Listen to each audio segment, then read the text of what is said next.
by your hands. There's a new VM that just came out about a week ago, and this is my very first video, so I'm not going to sound perfect, but I'm gonna try my best. So this game, this is the first build of the game. I already played it, and basically it's about a dinosaur who's starting his first day of college, and as soon as he gets on campus, he ends up getting bullied by this football player who's very popular, and he's not only very popular, but also he's kind of powerful. So we're about to go ahead and see what's going to happen with that. So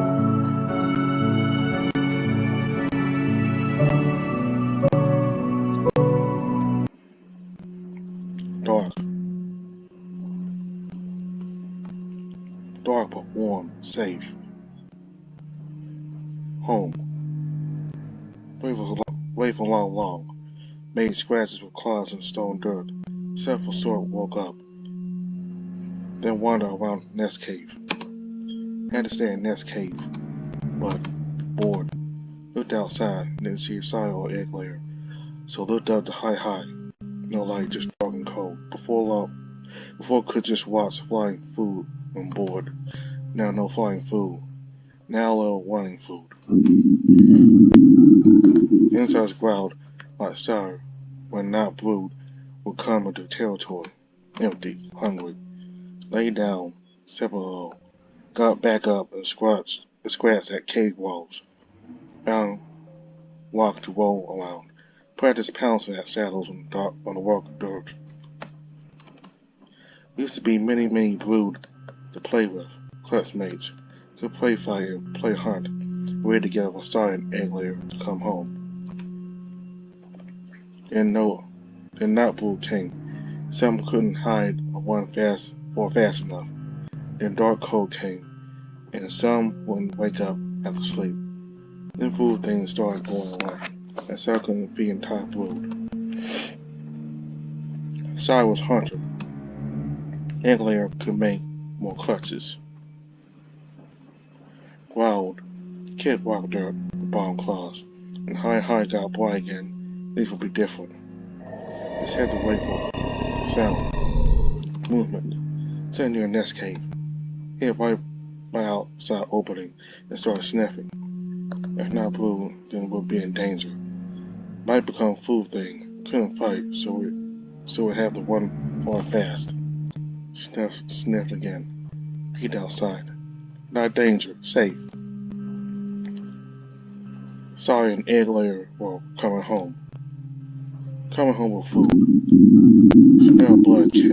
Smell blood made insides growl again. Loud. Sorry said gathering of food things down on stone dirt. Egg layer came close to sniff and nuzzle and lick. Nuzzled and licked back. Ring, happy, not bored. Hungry. Sound of biting and crunching. Sai was eating. Hunter always eats first. Wait for him to move away, then egg layer pushed back flank with snout, pushed toward food pile.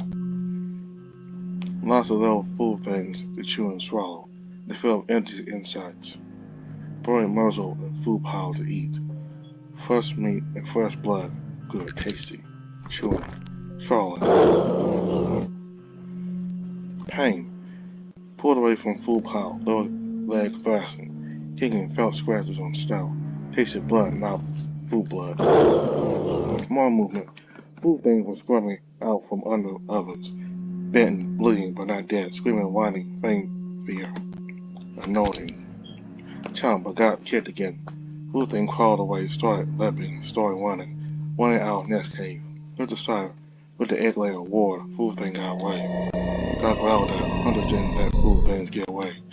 Needed to chase. Needed to kill. Needed to learn so could grow up to be hunter like sire. Left Nest Cave following scent of blood, running fast in the ice dirt. Cold dark, hard to see, walking, running. Chased food thing that got away like proper hunter. sniffing air, sniffing the ground, listening for pain cries and breathing. Couldn't smell blood anymore. Nose was cold, started to hurt. Couldn't smell Nest cave. Looked at the dark dog ahead. Called out the sire and egg layer. Couldn't hear her calling back. Kept walking. Legs and bottom claws started to hurt. Felt tired, but had to keep hunting. Had to find food thing. Had to bring back the Nest cave, the warm, safe home. Sound of wind roaring. Sound of ice dirt crunching. Sound of water. Looked around, couldn't see dark dog all around, but ice dirt was crunching. Cold on bottom claws, slippery. Big war, big eyes, cold hard. Growled, snarled, frustrated. If food thing fell into big water, then couldn't bring home the sire and egg layer. Couldn't hunt. Turn around again, near the fine Nest cave. Needed to eat other food things. Felt cold, tired, felt sleepy. Felt crackling. Felt sifting beneath bottom claws. Felt big eyes breaking. Fear. Needed to run. Needed to get away. Needed to slip. Pain sign leg. Pain cold, wet. Feeling big water. Roared. Called. Near help. Help from sire. Help from egg layer. Kick legs. Couldn't get out. Thrash head. Couldn't get out. Scrambled with top claws. Couldn't get out. Grew tired, cold, hungry. Needed to get out of big water, but couldn't. Needed to go home in Nest cave, but couldn't. Needed to dark but warm. Safe? No, not safe. Not home. Open eyes but couldn't see. Weird. Wet? Water? No, not water. Thick goop, all around covering. Still couldn't breathe. Movement, sounds, and goopy. Not water. Try to growl, snarl, war, bite. Couldn't. Heard sounds. Tried to understand, but couldn't. Again and again, annoying. Saying something. Again. Calling name. My name. Calling again. Rex. Leave me alone. Let me sleep. Rex. Just 5 more minutes. Rex. Ah.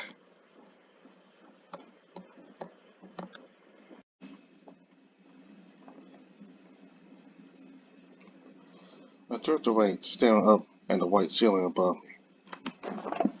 My thoughts were still swimming around in my heavy head as I was pulled out of the dream to reality.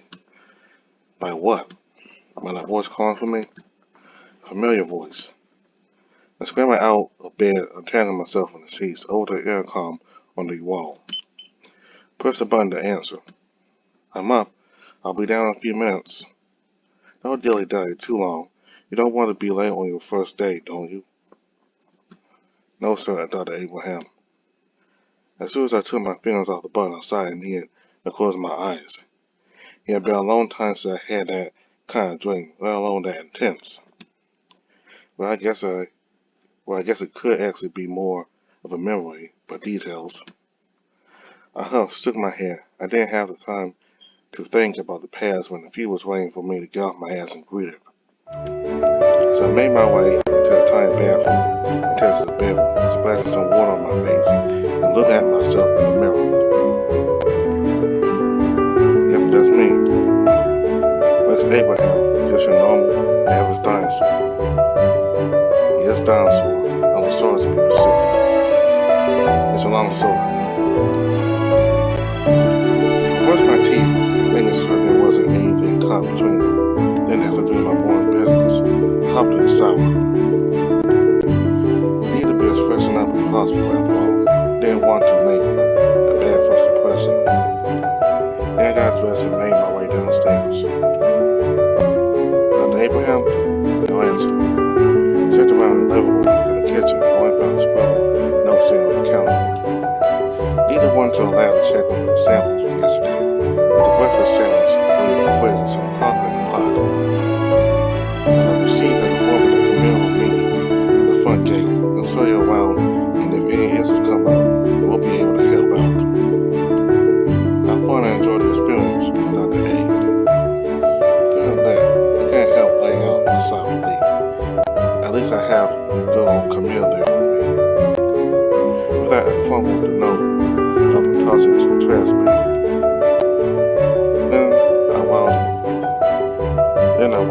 I waffled around in the fridge to find my breakfast, egg and sausage, nice.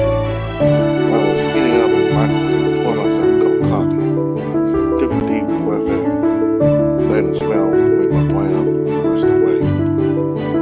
Let out in another heavy sigh. This way Dr. Tanya taught me. Breathe in while counting back from 10 in your head. Then when you breathe out, imagine you blowing the old tension anxiety away. My sandwich was done. It only took a few bites to finish the entire thing. While I was down with the last gulp of still hot coffee. After that, I grabbed the house key that had been set aside for me and made my way out. Bright blue skies up above. Now I seen a head cloud coming. The leaves were already starting to turn. There's an orange and yellow and green. So much color it almost made my eyes hurt. Still had to get used to that, but there would be plenty of opportunity to do so over the coming year. There's a barrel jog to my destination, but luckily I was built for that. Just had to make sure I was passing through the gate out into the public streets to avoid any large crowds. At least it was still pretty early, and apparently anyone making their way to work around this time would rather drive than walk. How harder to stay inconspicuous the closer I got to my destination though.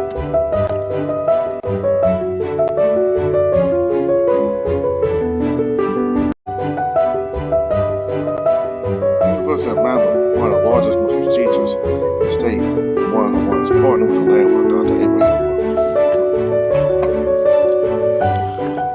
There were so many other animals, other normal, average students bustling through the front gates, milling around in the main courtyard, minding their own business. Got the occasional glance my way as I joined them, but everyone seemed more preoccupied with getting to class or meeting with their friends than taking notice of me. So far so good. It was difficult to find Camille in the crowd though. All different species, including many I'd only ever seen online or on TV, horses and mice and rhinos. I took a closer look, but no luck. A bear here and there, a couple of dragons sitting beside a griffin by the fountain, and a group of songbirds chattering in the lake next to the wall.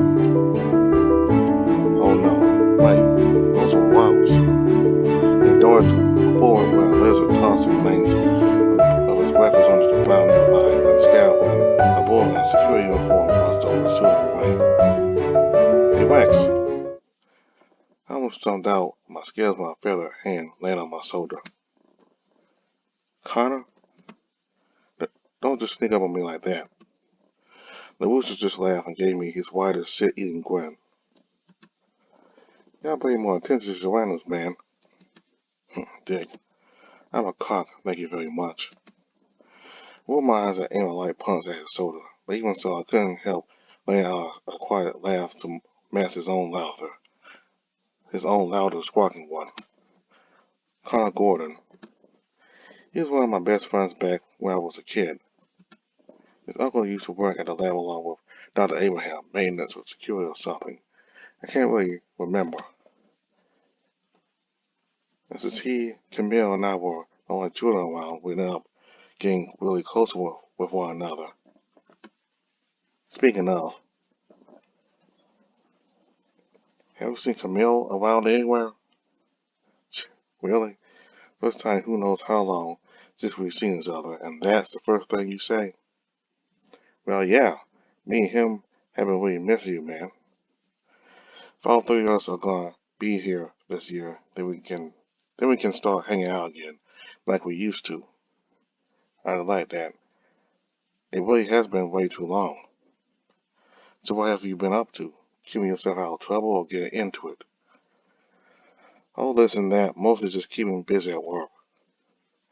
Gotta earn your keep out here in the real world, you know. Yeah, I see your dad finally decided to let you out of the lab to join us, huh? Yep. It's the perfect opportunity to combine enrichment and socialization at a level appropriate for a young animal of my age. He snorted at my attentive mirror, Dr. Abraham's tone of voice. Then he slung an arm around my shoulders, giving them a jostle. Well then, stick with me, Ken. You'll get all the enrichment and socialization you could ever want. Who you call a kid? You're only a year older than me. First lesson. Don't take everything so literal. We both share a laugh, here clinging onto me while I did my best to shove him away. It was like we were kids again, like all that time since we last seen each other hadn't happened. Of course, the fun couldn't be drawn out for too long, or Roughhousing started to draw some attention.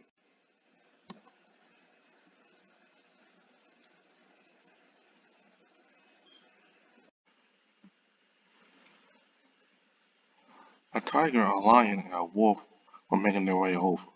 The moment he noticed them, Colin's grip around me tightened as his smile turned to a scowl. Oh, damn it. Well, what do we have here? What do you want, fucker? That's Tucker to you, pipsqueak. The wolf huffed and snarled. The tiger, Tucker, held up a hand, and his underling backed up a step.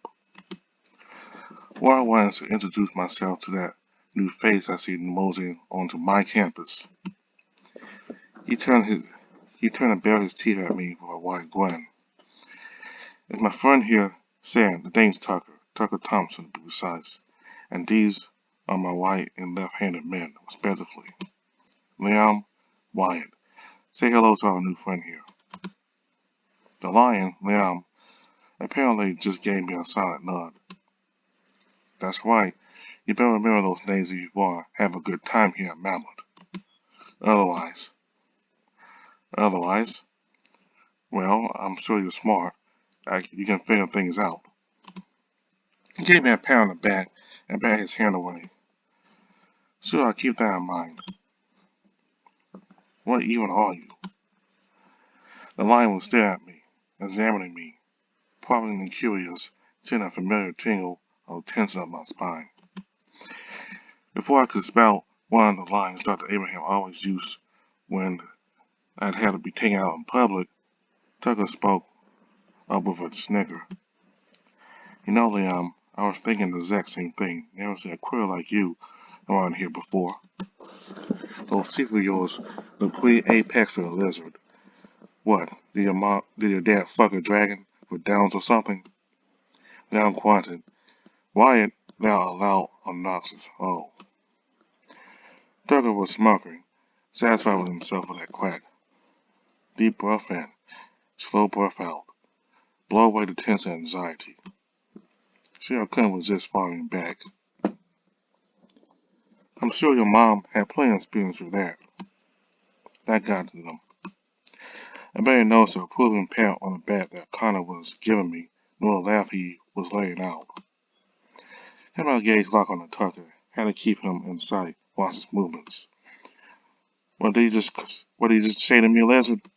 You heard me. Or what, are those ears of yours just for show? Do you fucking know who you're dealing with right now? What's the matter? Big kid on campus can't diss it out, but he can't take it. Don't talk shit if you don't want to throw back in your face. Wyatt rushed forward again with a snarl. You little down boy. All it took was that and a glare to get the wolf to back off again. Ears tucked, tail between his legs, but still giving me a quiet growl. Then Tucker took a step forward, a step closer, another. He was doing his best to loom over me, grabbed the front of my shirt, yanking me in close. You better lose that attitude real fucking quick if you know what's good for you. Or you'll what? Our eyes remained locked. I could feel the tension in my jaw, My hands were balling and the fists at my sides. There I heard a voice, a familiar one this time, calling out. Rex, there you are. Camille, this is the nick of time as per usual. Hey, Tucker, can you let go of my friend, please? This guy's with you? As soon as the tighter grip loosened on my shirt, I jerked myself away. Couldn't get far enough, though, before the crocodile slung an arm around my shoulders. Yep, him and me go way back. Might have saw him around campus, since he's new here. I see. Well then, we'll lead you to it. Just make sure he behaves himself, you hear? Took a sniff, then turned on his heel to stalk away, tail lashed behind him as he went. The arm followed, as it wired. Though the wolf took a moment to point towards his eyes, then towards me, before trotting off after the pair of felines. First time out about on your own, you're always getting in trouble, huh? Hey, they came up to me. Don't take it personally, fucker. As cronies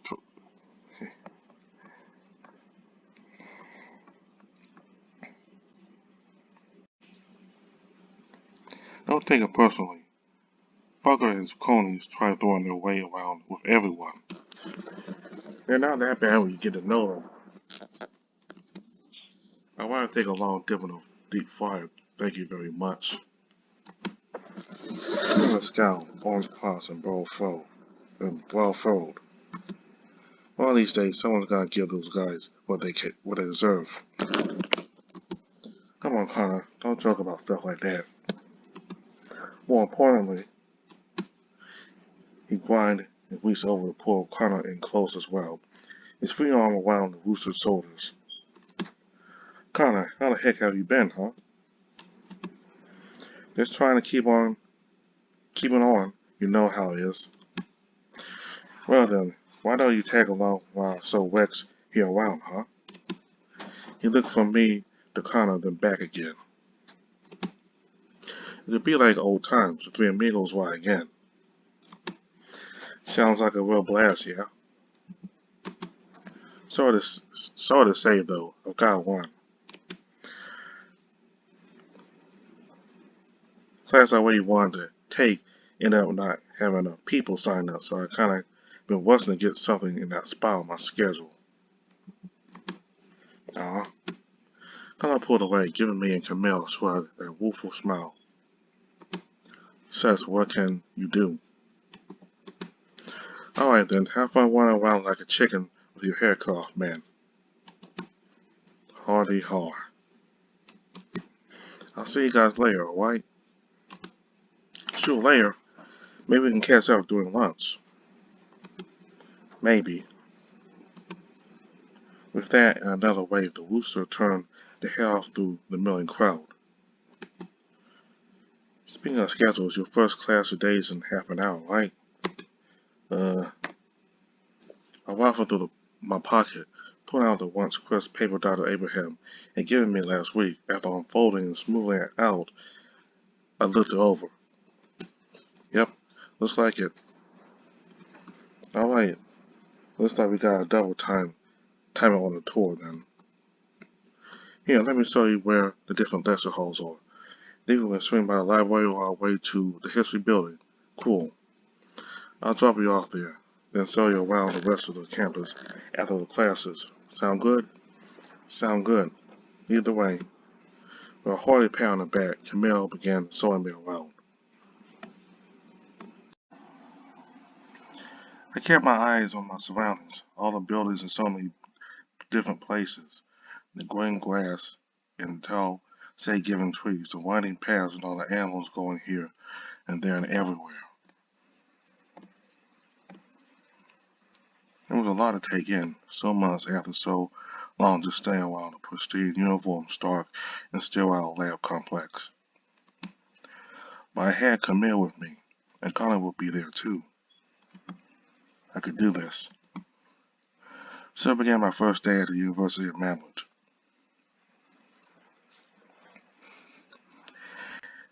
And so, with the compromise in place, the apexes and the secondaries could begin cooperating to advance their respective societies. It took a couple more centuries for primaries to gain recognition as sapiens, of course. But once that came to pass, society in general saw massive advancements, both technologically and culturally. The bouncing down at the front of the room paced back and forth as he taught, gesturing with one hand. Professor Baker, Mr. Baker as he insisted on being called, had welcomed us all with a smiling wave and introduced himself, then ran through the syllabus for the semester to get everyone on the same page. After that, probably in an attempt to engage with all of us students, he started asking us what we knew about world history. I guess it was still too early in the morning, or maybe nobody else was really interested in the topic. The only reason I'd given him a blank stare and stayed quiet was because, well, I didn't really know anything. So Dr. Abraham had given me the basics, but if you had asked me about the Vespucian Compromise was, who James Defoe and Albert Thompson were, then I wouldn't have been able to tell you. So looking a little disheartened, Mr. Baker had decided to run through the basics with us.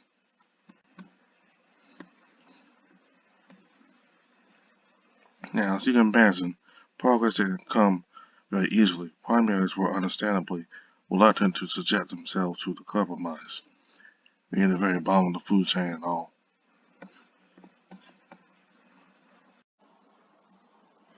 Apexes, meanwhile, didn't want to lose their main source of nutrition as they formally recognized the secondaries white as sapiens. And the secondaries had already abandoned their cultural funerary rites in favor of letting the apexes eat their dead. Why should they, too, have to give up a staple of their diet? However, both groups had their hands forced by the livestock rebellions of 1801 through 1833. Given the choice between all-out revolt and peace, the apexes and secondaries chose the latter. They called a special session and a compromise Congress, bringing an end to the rebellions but offering the primaries membership as well. Thus they formed the Triumvirate Congress, which continued to govern in Vespucci to this day, and inspired many similar moves throughout the rest of the civilized world. Now, things should have been resolved there and then, but it's seldom so simple. Both apexes and secondaries began seeking alternative sources of meat, since primaries have been officially recognized rights as sapiens as part of their congressional membership. Wilds, however, was a different matter entirely. After all, they had long ago rejected integration with their civilized primaries, secondaries, apexes, in favor of a more feral way of life, or perhaps, as some argued, they simply lacked the ability to abandon their feral instincts. In any case, by 1935, hunting had reduced the wild populations to dangerously low levels. The primary caucus, perhaps remembering their own trials and tribulations, introduced the Wild Protections Act that same year. It passed in a joint session, despite filibustering from the apexes. Both hunting and trapping were banned and wild preserves were created where they could breed and repopulate in peace. Incidents of poaching did continue to occur, of course. However, in 1940, no! Every single animal in the room jumped at that scream. It sounded like it was coming from out in the hall, or maybe the next room over. Either way, whoever it was didn't sound like they were having a good time. I said, no, stop it. Stop.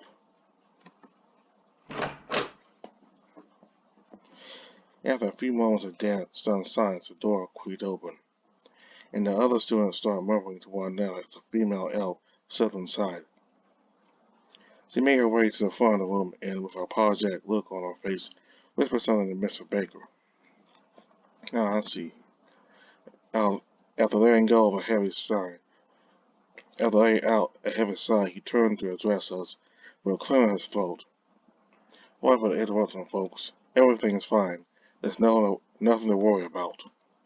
There's been a little incident out in the hall, but it's been taken care of as we speak. He nodded to the elf, and she slipped back out of the room. So then, let's get back on track, shall we? Can anyone tell me in what year Miles was first given formal legal protections? How about you? Rex, was it? I straightened up in my seat when Mr. Baker pointed over at me. What year were Miles first given formal legal protections? 1935, sir? The bison smiled. So you were paying attention. Good, very good. So you could learn a thing or two from Rex here. I could feel a pair of eyes on me. I could feel a few pairs of eyes on me, making the back of my neck itch. All I could really do, though, was slump in my seat and duck my head. Now, let's switch gears a bit, shall we? The purpose of learning from history is to build up context for understanding of the world we live in today, after all. So can anybody tell me what effects the Wild Protections Act has had on legislation currently going through congressional approval? Anyone?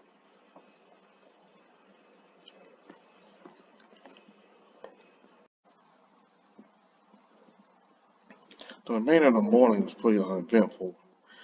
Finished up Mr. Baker's history class, then had hell from calculus after that. I ran to Connor outside the lecture hall in the math department building. He offered to walk with me to the dining hall. How could I refuse? This was my first real chance to catch up with him. So you mean in Mr. Baker's intro to the world history class this year, huh? Yeah. Sorry you gotta deal with him, especially first thing in the morning. I mean, he wasn't that bad, other than assigning 3 chapters to read on the first day of classes. Yeah, well, I guess it is the first day. Here's another lesson for you, young one. First impressions are not everything. I rolled my eyes at that young one comment, then aimed and punched in his direction. Too slow. So, how are you liking things so far? It's different, but pretty neat, actually.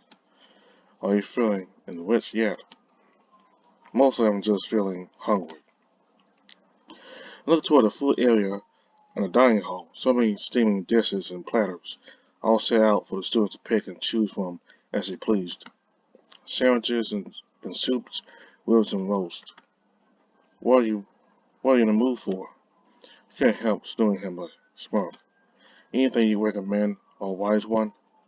Yeah, I thought I'd go grab a burger or something at Miss McCree's. Not really feeling anything they got set out today. You sure? I mean, we're already done. And besides that, I've been looking forward to having lunch with him, talking and catching up and just hanging out while eating together. Just like old times. Yeah, I got some assignments to finish up for my afternoon classes anyway. Much easier to just grab some McCree's and find a place in a park to stay than trying to do it here, you know? You may have so looking around the noisy sitting area. I blinked.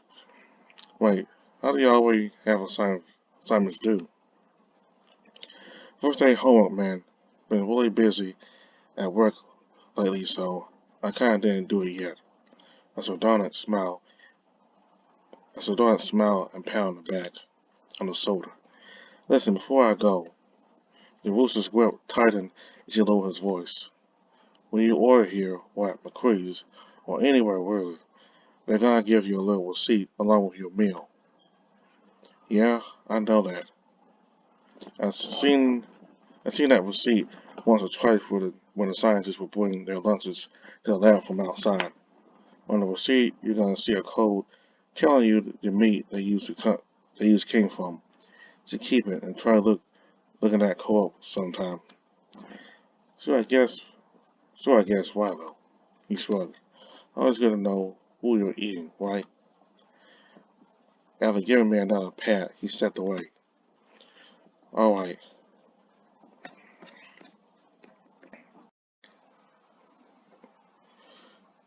alright, well, gotta head off then.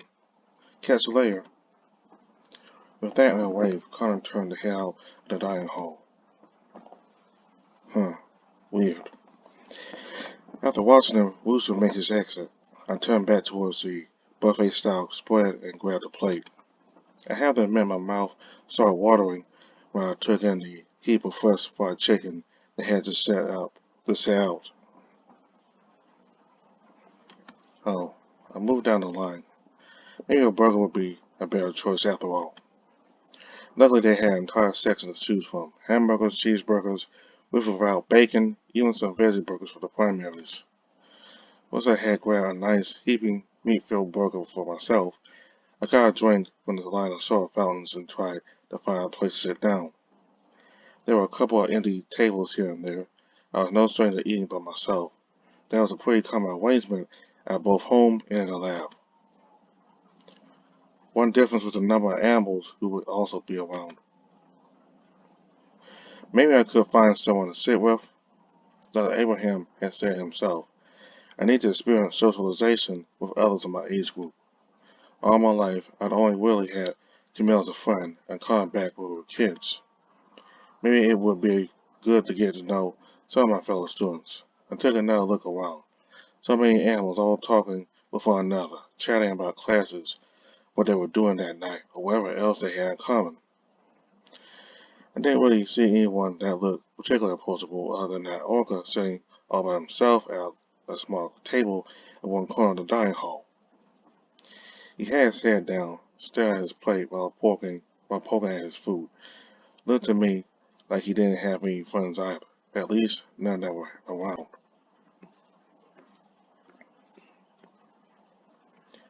Hey, is this seat taken? I wasn't sure if that was the best or smoothest way to approach the other animal. It was the best I could do. He looked up at me, blinked, stayed quiet for a long moment, mouth opening and then closing. What? Let's see, can I sit here? His eyes darted down to my hand as I patted the back of the chair. Then they dropped further down to his plate once more. Yes, if you want to. With that, I sat down while trying to give him a friendly smile, close-lipped naturally. Thanks. I'm Wax, by the way. Owen. Owen, huh? Nice to meet you. Mm-hmm.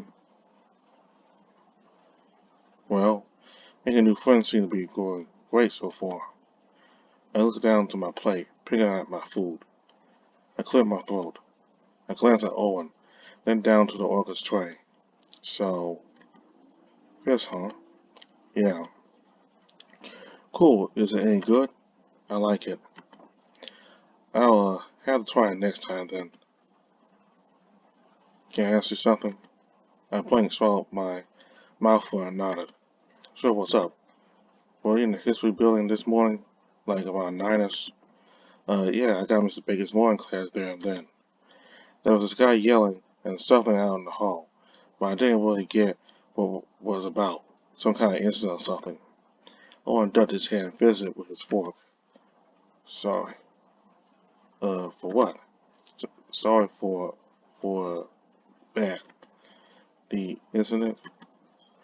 Wait, that was you?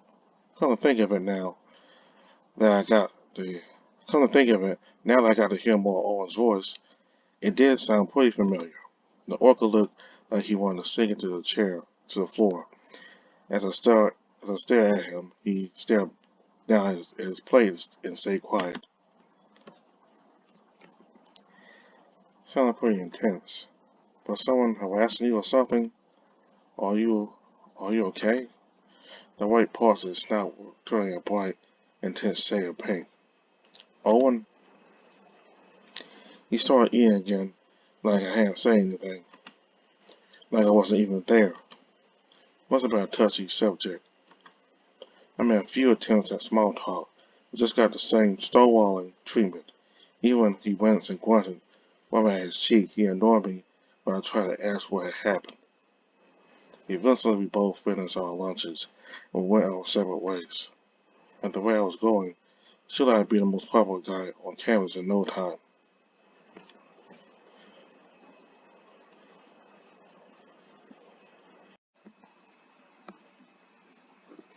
And so, the day continued on. I had biology after lunch, then jazz band practice after that. Dr. Abraham encouraged me to try out on an instrument. I decided to go with a trumpet. Didn't really know what to expect, but the first lesson at least was pretty fun. And after that was over and done with, I was free for the rest of the day. I took a walk around the campus for a bit, ending up right back in front of the history building. After that lecture with Mr. Baker in the morning, I was curious to learn more about everything I missed out on, more than just the very basics. So I headed inside and up to the second floor where the faculty offices were. Let's see. Professor Baker. There. I finally found a door with Mr. Baker's name on the nameplate. Brennan, huh? I lifted my hand to knock ready to call and ask to come in. The service had said he had office hours around that time, so he should have been available. I cocked my head, stared at the door before me. That sounded like Mr. Baker all right. But was something going on?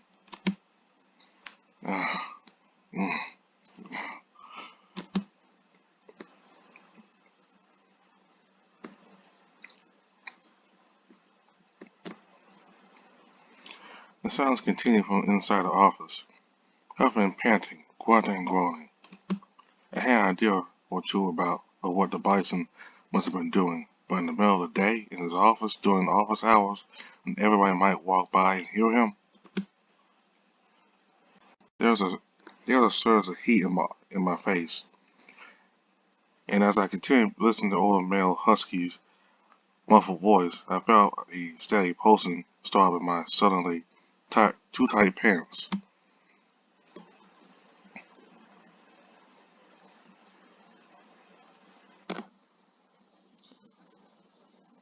Looking up and down the hall, humming to myself, sifting from foot to foot, closing my eyes to think about something, anything other than what was probably happening in Mrs. Baker's office. What Camille was probably up to, the conversation with Tucker and his goons this morning, my other classes and the coursework I needed to do to prepare for the next sessions. I did it. I continued to wait and wait and wait. Finally, there was one last strangled cry, leaving very little doubt at all of what had just happened. Then Mr. Baker's voice fell silent. I didn't hear any more noises, lewd or otherwise, filtering out from behind the door. Finally, I knocked and called out, Mr. Baker, it's Rex, sir. Oh, yes, Rex. Give me a moment, if you would. The sound suffered from behind the door, the sound of footsteps approaching. The sound of a slow, deep, calming breath. Then the click on the lock. Hey, do you need something? He was leaning against the door frame, fiddling with his tie. I did my best to keep my eyes on his face, ignoring both the slight hint of red under the fur and how strange his smile was. Ignoring the faint, unmistakable, familiar smells of a sexually active male, tinged with the bison's unique aroma, which was wafted off of him. Ignoring the tiny smear comb drawing the thigh of his pants. I had some questions about what we talked about in class this morning. The whole Vespucian compromise thing? Yes. Well, if there's anything I can clarify with you, then I'd be happy to do so. Come in now and have a seat. He kept the door wide open while stepping back, letting me follow him to his office. As soon as I stepped through the doorway, the reason why he hit right in the snout like a brick. The smell of the older, foul male filled the room. Strong, just as dry, a pungent, with a musky tinge that got things still in my pants once more. And underneath that was another unfamiliar scent, really somewhat woody, but also faintly sweet. It was almost enough to make me wrinkle my nose, even as I felt the heat return to my cheeks. Luckily, Mr. Baker didn't seem to notice my hesitation. He plopped into his chair like his legs had just given out from underneath him, and followed the hand in the direction of a plastic a plastic one next to the desk. His other hand sat on his thigh, covering the still damp stain there. As soon as I took a seat, he spoke up. So Vespucian compromise. I understand this might be a difficult topic to talk about, Sitwell. He gestured to himself, then to me, and tended to a smile on his face. However, considering it's the foundation upon which our modern society was founded, it's really important that we, another vague, loose whistle gesture. Understand, sir? Understand, sir? Yes, exactly that. So to start us off, what is it that you would like to know? I took a moment to gather my thoughts, then asked for clarification on a couple of points that had been bothering me during the morning lecture. First, what was holding the various species back from advancing until they signed a compromise? An excellent question, according to Mr. Baker, one he'd go over more in depth as the year went on.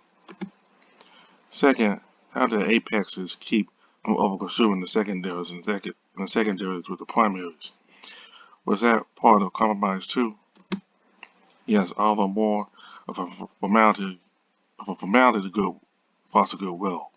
And two of the various species groups had strict control over their population growth with both regulations on breeding and pure natural instinct. The primaries were breeders, and most of them were made up most of the population. The secondaries comprised a proportionally smaller piece of the pie, and the apex is a smaller piece still. They'll allow most groups, despite their smaller numbers, still maintain their place on top of the food chain, both literally and politically. Last, but not least, was there really such a huge difference between the wilds and sapiens? Why would some animals not want to be civilized like everyone else? The first question was a pretty thorny one. The bison admitted biology wasn't his strong suit. And as he said during class, there was a spiel over how intelligent, how capable of sapiens wilds even were compared to their civilized cousins. As for the second question, there were many reasons. Lack of opportunity, lack of will, a preference for the feral way of life. Again, he'd go over the details later on in class. As he spoke, I couldn't help but notice the bison acting strange. His gaze would wander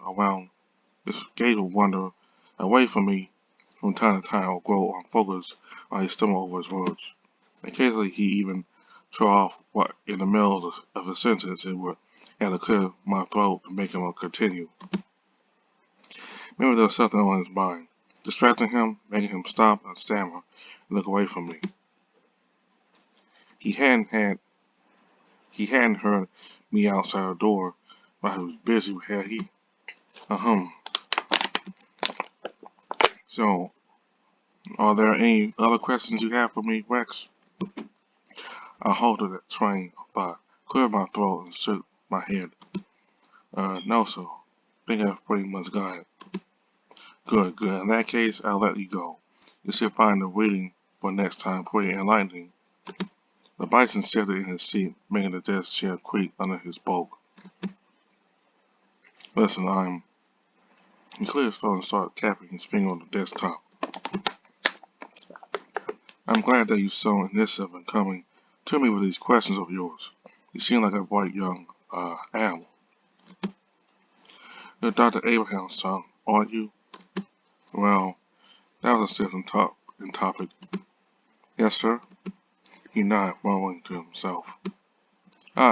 Yes, I see. Dr. Abraham and his lab have been partners with the university for quite a while now. I've even met him a few times myself. And well, I'll just cut to the case. In a seminar at the local Museum of Natural History of Prehistoric Animals today, and considering your father's line of work, I was considering if you'd be interested in going. I can give you a ride there and then a ride back home afterwards if you like. Okay? What brought this on, sir? Call it my one good deed for the day. The bison let out a quiet laugh. I understand if you would be reluctant. I mean, we have only just met. each other outside of class, and stranger danger and all that. Not sure I clear on his throat, but well, I thought I'd offer regardless. So, what do you think? After a minute, I was pretty tempted. Images of what the older male had been may have been up to earlier kept running through my mind. Then another pulse of heat to both my face and my groin. And now that older, handsome, bulky, and burly male was offered to take me somewhere off campus, just the two of us. It was enough to make me swallow hard to wet my suddenly dry throat. Well, sir,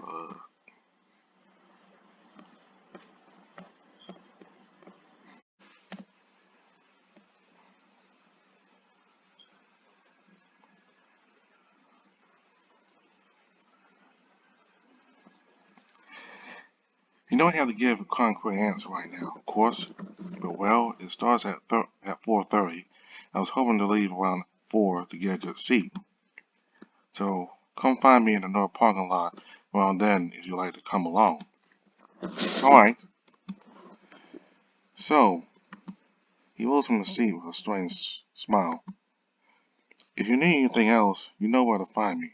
Now, I stood as well, then gave him a nod. Sure do. Thank you, Mr. Baker. There didn't seem to be anything more to say, so I gave the bison a tiny wave and turned to leave his office. As I made my way out into the hallway, I nearly ran into Owen. Oh, hey there. He ducked his head and directed his gaze down at the floor. Hi. So I've almost won you over. Are you going to see Mr. Baker too? Uh, I'll leave you to it then.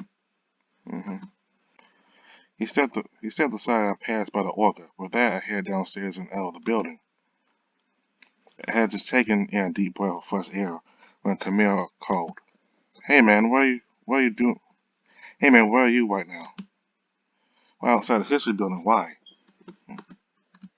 I'm just finishing up with football practice, so why don't we meet up and I can show you around some more? You want to come over to the practice field? It's just a short walk from the library, or I could go meet you in the courtyard. I'm fine with either one of your choice.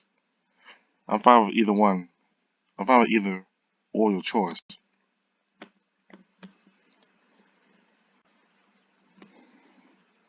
Which way is it from the library? You gotta face the main doors. Turn to your right and straight ahead down the sidewalk. You literally can't miss it. See you in a bit, man. Yeah, see you. I hung up, made my way over to the library, and proceeded to follow Camille's directions from there. The practice field was a large clearing of its own block of the campus, with what I guess was an athletic complex across another road to the side. Old wooden bleachers had been set up to line the grassy field itself. I guess for the team members to watch or wrestling during practice. Some males in football jerseys were hanging around those bleachers, talking with one another, laughing as they joked around. It sounded like the older ones were giving pointers to newbies. Camille was in the middle of the group, arms crossed over his chest and a broad smile on his face. As soon as he caught sight of me, though, he broke away from the group and jogged over. Shalom. Got here pretty quick, huh? I nodded, greeting him with a smile. Didn't want to keep you waiting too long. Yeah, I appreciate it, man. Me and the guys are just finishing up. Go and have. Hey, Camille, we're heading over right now. You coming, Ruff? And Bear wandered over from the group as well, probably to see what's going on. Yeah. Be here in a sec. Alright, it's just, what Coach said about us taking too much time in the locker room. Better keep up the hustle you saw on the field, Rashid. The bell chuckled, then reached down to give the crocodile a hearty smack on the ass. Yeah. He grinned wide and aimed a punch at the bear, which the other animal dodged for a chuckle before throwing away. Then Camille turned to me. So, yeah. He cleared his throat. Now I'll go outside and change real quick. You right here, alright?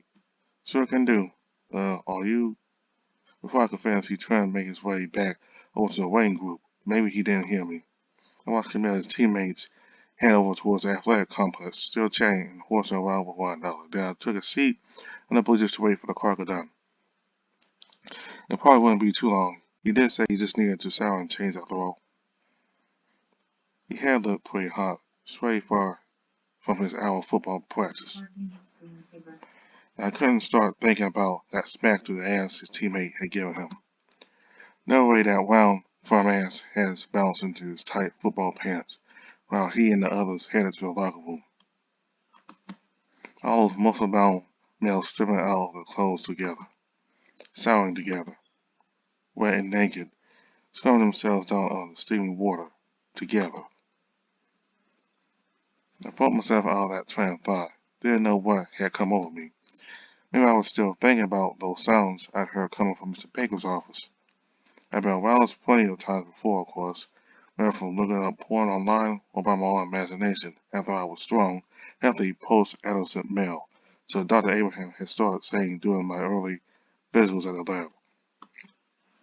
As such, it only made sense I experienced certain urges.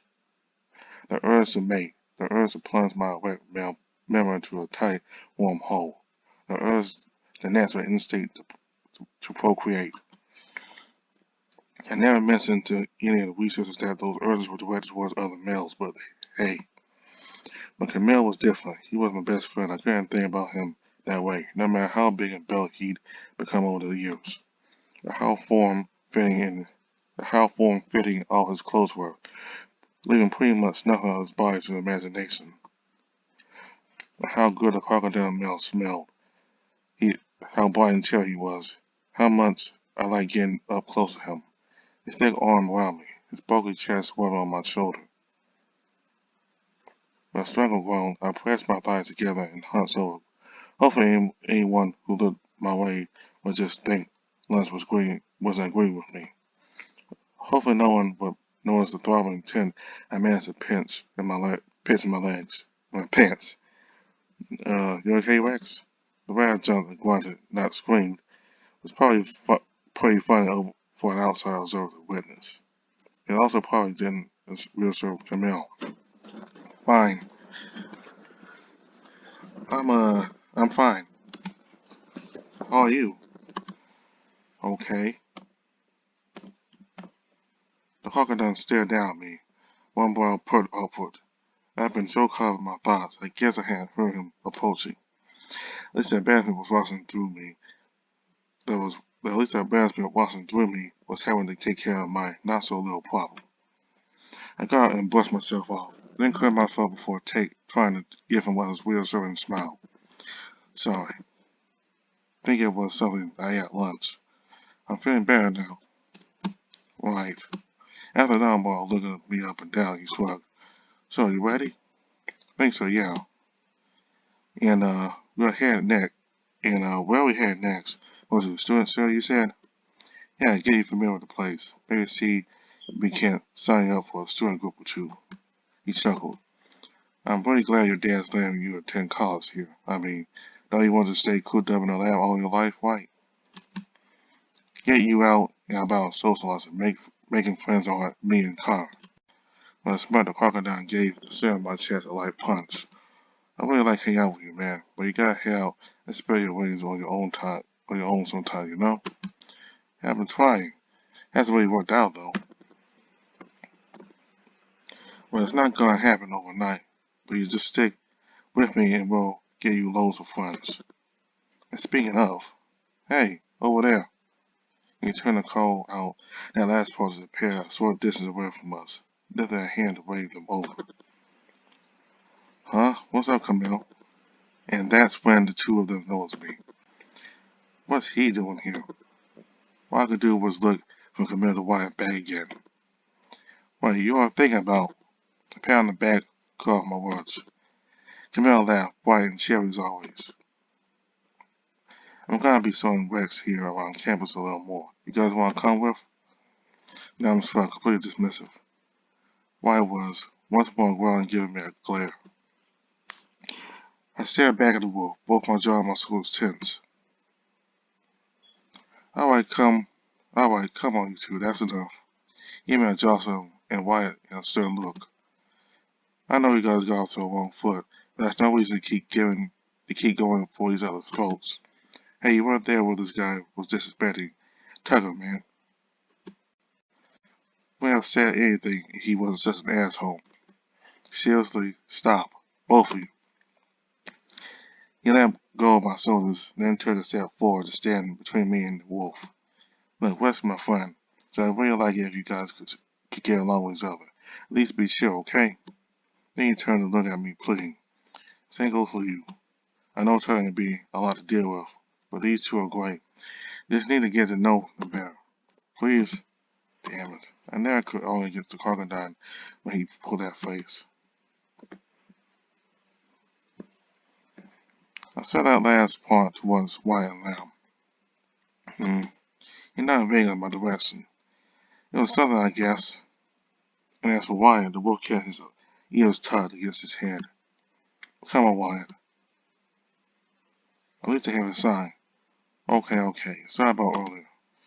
He crossed his arms over his chest. And Camille says you're cool, then I guess we can give you a chance.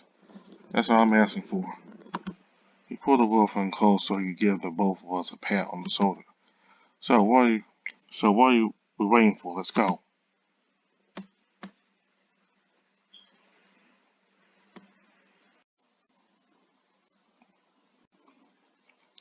The student center was a large, sprawling building located at the very center of the campus, so it could be reached from pretty much anywhere, I imagine.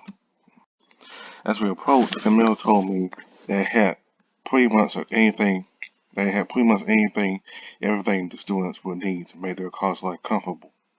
A giant lounge for relaxing after classes, conference rooms for meetings and study sessions, a bookstore that also carries supplies both for class and the dorms. Even a cafe slash restaurant for those who didn't have the time or just didn't want to eat in a dining hall. White was quick to jump in, saying that Liam, and Tugger always hung out there at the classes and football practice.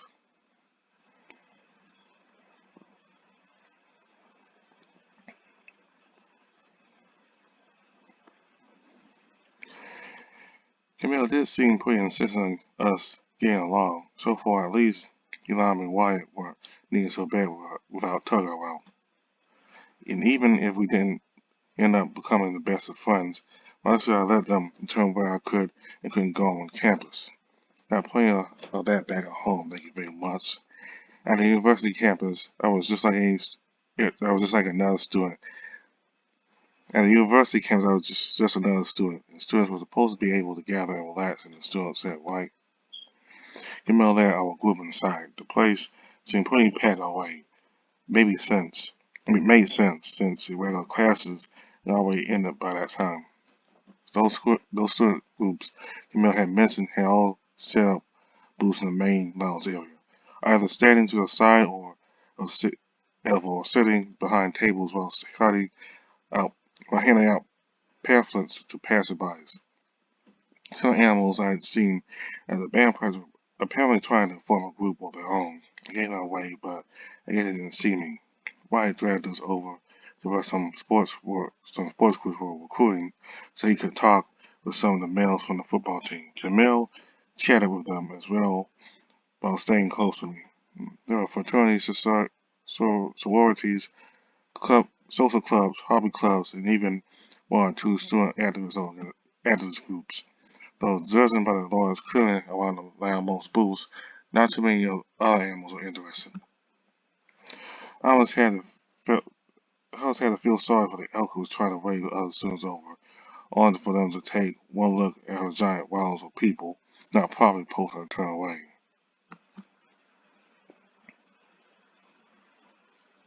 Yeah, fucking course. I blindly looked over at the wolf. He was scowling as he had watched one particular animal wander through the crowd, occasionally stopping to offer a handful of paper slips. What do you suppose he's up to? Probably advertising one of his freaky shows. The wolf snorted. Shows? Give me a cough, then let out a small, shaky laugh. Don't worry about it. Come on, let's. Hey Ben, get your squatty ass over here. As soon as he saw Wyatt, the black vulture heaved outside. They slipped through the crowd towards us. It's Vlad. He kept his voice low, even though and scratchy. As he drew himself up, he gave the wolf a dead stare. What do you want, Wyatt? Want to know why you skulking around in broad daylight?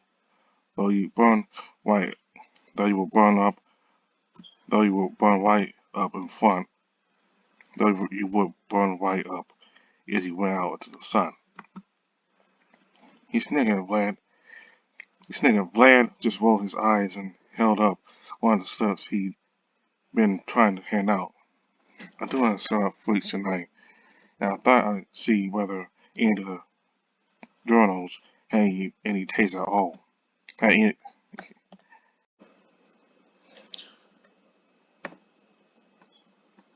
Wyatt mumbled around his mouth. Can't help it so good. Better than CT's? And I'll go. He didn't say that. You want some wax? He held the container out towards me. Sure, thanks. I grabbed a few pieces for myself, popped them into my mouth. They really were pretty good. The seasoning was delicious, and the meat itself was nice and juicy. Might have to stop by the student center for lunch sometime after all. So what do now? Camille shrugged. I think the tour's pretty much done. We could head to the dorms or maybe to the frat house and hang out for a bit. Actually, Tucker said. His phone started going off. The crocodile pulled it out. He took one look at the screen and let out a tiny laugh. Speak of the predator, he answered. Shalom, Tucker. We were just talking about you. Yeah, sure. Actually, give me a sec. He lowered his phone to address the rest of us. So guys, looks like the party's on after all. Fuck yeah. Tell him we'll be right there. Sure, but, will you like to come with Rex? Would you like to come with Rex? Gotta get used to the college life after all. One better way than a frat party. I could get you a meeting with the rest of the guys. We could all hang out together. Maybe get the night going real well.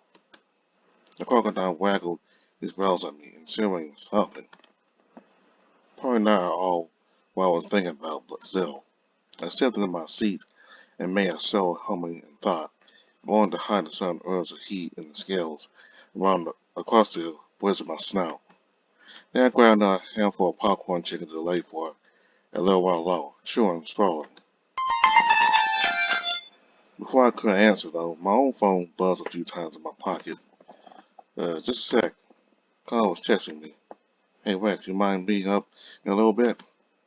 There's something I need to talk to you about, and it's really important. That's when I realized I hadn't seen the booster anywhere around since lunchtime. I'll admit, I couldn't help feeling a little bad for forgetting about him, especially since this was the first time we'd been able to see each other in quite a while. There was also that seminar Mr. Baker offered to take me to see. I'll admit I was curious, It's not like anything would happen between the two of us. He was a professor and I was his student. That's all it was. Anything else would be a massive violation of ethics, Mr. Abraham would probably say. Then again, shagging off during office hours wasn't very ethical.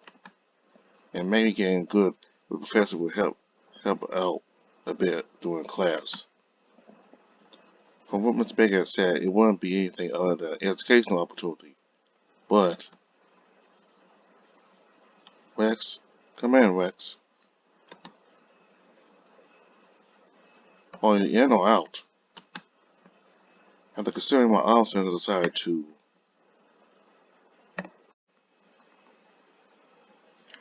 Okay, so since we made the three choices, I'm going to stop here for now.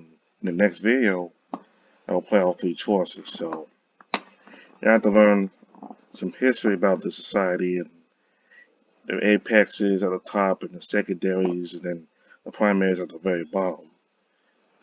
The apexes seem to be the most powerful, even though there's not quite as many of them. And the secondaries and the primaries are like the more the more oppressed groups or people with less power, even though there's way more of them. So I, I believe the lion and the wolf on the football team, I believe they're the apexes, and I don't know exactly what Camille is, but I gotta check. But I think the lion and the wolf are the apexes, and Connor, who is a chicken friend, I believe he's the primary. Because I think how it works is that the predator, the apexes or the predators, they're at the very top. They don't have any predators. They're at the very top. Then the secondaries are kind of like animals who prey. I think they prey on animals, but they end up being prey also for the apexes. Then at the very bottom of the primaries, the very bottom of the group who are prey. They strictly are herbivores. So I gotta see about what Camille is, but I think both Connor and Mr. Baker are primaries. That's what I think. So, and also we gotta learn from Connor that every time you eat meat in this world, we get a receipt, you can scan the barcode and you can see the information about the person you ate.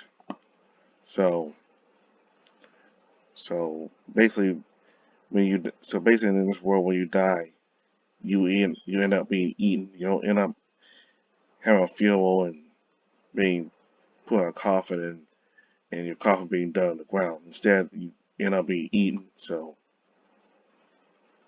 it's kind of like a civilized society, but people still kind of like haven't fully given up on their feral ways, because predators still end up eating the secondaries and primaries for food, even though they can't eat them while they're alive, but they can eat them when they're dead. So kind of like a civilized society, but not completely. They still the apexes can still kind of continue to eat meat, kind of like what the MC did. He ate somebody, and he found out who that person is that he ate. So yeah, so I think that's all I have for now. So in the next video, I'll do all three choices and see how the first build ends up being. So thanks for watching. Bye.